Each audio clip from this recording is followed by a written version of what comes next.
ताज़ा तरीन वीडियोस के लिए चैनल को सब्सक्राइब करके बेल आइकन और ऑल नोटिफिकेशन पर क्लिक करें ताकि आपको मिले हर अपडेट सबसे पहले।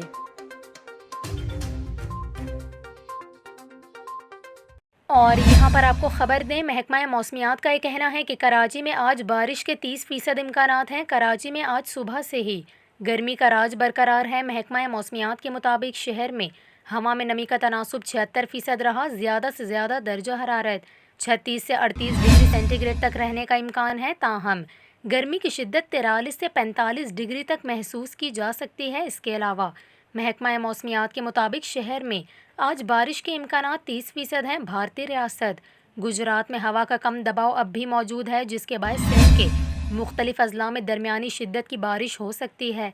महकमा मौसमियात का ये कहना है कि कराची में 15 सितंबर तक मौसम गर्म और मरतूब रहेगा। दूसरी जानिब मीरपुर खास, ठट्ठा, मिट्ठी, उमरकोट, बदीन और थरपारकर में बारिश हो सकती है, जिससे सैलाब मुतासरीन की मुश्किलात में इजाफे का खदशा है।